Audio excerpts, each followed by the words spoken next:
C'est ça. Aujourd'hui, nous allons voir les else.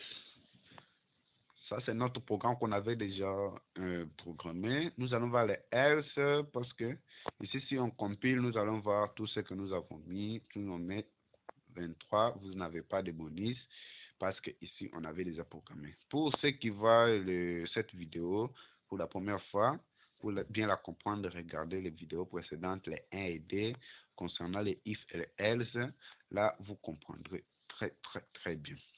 C'est ça. Nous lui avons dit si ce que nous allons entrer est supérieur ou égal à 200 et si c'est inférieur en même temps à 300, il nous dit vous avez un bonus de 30 dollars. Mais si tout ce qu'il a dit ici, nous ne l'avons pas fait et nous faisons autre chose, qu'est-ce qu'il nous dit? Là, on va utiliser les fameux else, c'est ça. Else qui veut dire, par exemple, j'utilise un commentaire qui veut dire sinon, c'est ça. Sinon, tout ce que nous avons mis ici. Ici, nous avons utilisé que si, c'est-à-dire, ici, nous avons utilisé s'il fait ça peut-être, s'il fait quelque chose, il fait ça, c'est quelque chose, que ça sort ça, que ça sort ça, beaucoup. Maintenant, ici, on a fait que si. Maintenant, ici, à elle, ce qui veut dire sinon. C'est comme tu envoies une personne au marché te dit si tu trouves les carottes ou les tomates, achète-moi. Mais si tu ne trouves pas les tomates ou les carottes, ramène-moi mon argent. C'est ça. Tout cela, on peut le faire aussi avec la programmation. C'est ça.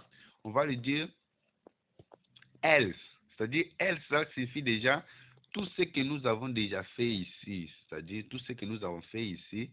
Si ça ne correspond pas, c'est-à-dire les nombres que nous allons entrer là-bas, si ça ne correspond pas à tout ce que nous avons fait ici, qui nous affiche un message. Par exemple, on peut dire message box,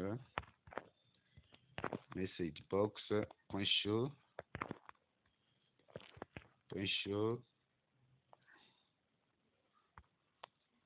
aucun nombre ne correspond. Ça dépend de ce que vous allez dire. Ne correspond. C'est juste pour exemple seulement. On peut utiliser ça et c'est ça. Si j'essaie de lancer et je mets par exemple 1000, je lance, il me dit aucun ne correspond, c'est ça. C'est ce que je lui ai dit. Mais si je ne mets pas 1000, je mets par exemple 230, il me dit vous avez un bonus de 30%. Je vous avais dit vous pouvez utiliser les L6 autant que vous voulez. Vous devez aussi appliquer vos exemples, vos propres exemples pour que vous puissiez utiliser cela. C'est ça, il me dit aucun ne correspond, c'est-à-dire erreur, c'est ça. Mais si moi j'ai demandé là-bas entrer un nombre de votre versement, mais si moi j'écris par exemple un nom, qu'est-ce qu'il me dit? Il n'accepte pas. Pour cela, nous allons utiliser la boucle, c'est ça, la boucle while. Nous allons utiliser la boucle while ou for ou switch, c'est ça. Pour voir cela, là c'est dans d'autres vidéos. Mais pour les if, les else if, nous avons fini, c'est ça.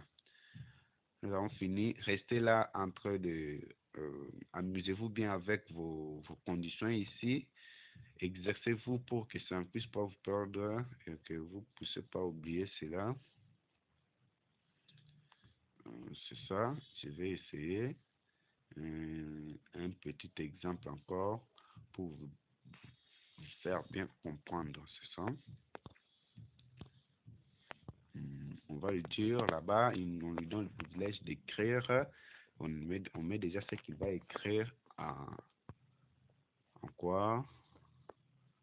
En A. On va changer ce type de variable. On va mettre en string A qui est égal à ça. On va lui poser la question. Par exemple, qui est le responsable?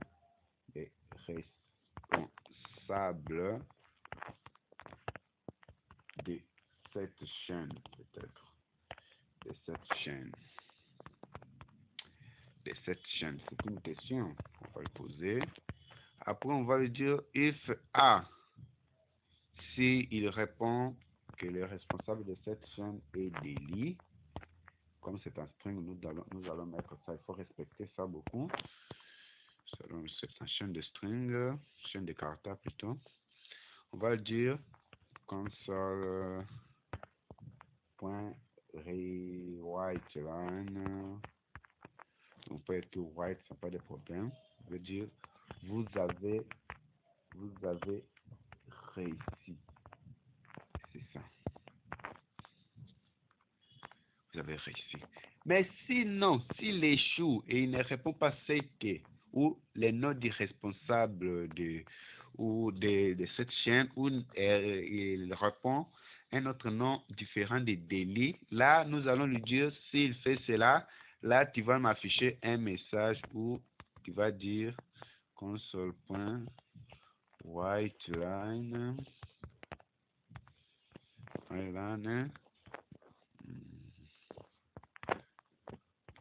Vous avez échoué. Pardon. Vous avez échoué. Vous avez échoué. Vous avez échoué. Il s'appelle Billy. C'est ça. Ça, c'est pour tester seulement cette condition de else, c'est ça. Else, c'est-à-dire sinon, il faut que vous le compreniez bien. Sinon, si on lance, il nous dit attendez, c'est ça. Oh. C'est ce que j'avais supprimé ici. Attendez toujours. Et va les crochets ici, nous les avons mis en désordre, c'est ça. Ah, ici il y a une parenthèse qui est restée. Si on compile, qui est le responsable de cette chaîne? On dit Delhi. Et vous dit, vous avez réussi. Mais si on ne dit pas Delhi, on dit les blablabla. Peut-être on dit Feli. Qu'est-ce qu'il nous dit? Vous avez échoué, il s'appelle Delhi. C'est ça? Ici, c'est que vous avez bien compris ce qui signifie les else, les if else. Là, on va se retrouver dans les prochaines vidéos pour voir comment utiliser des boucles. Comment utiliser des boucles, c'est-à-dire quand on écrit, on peut recommencer à maintes fois. Là, pour aujourd'hui, je vous souhaite une bonne journée. Si vous êtes pendant le soir chez vous là-bas, je vous souhaite une bonne soirée.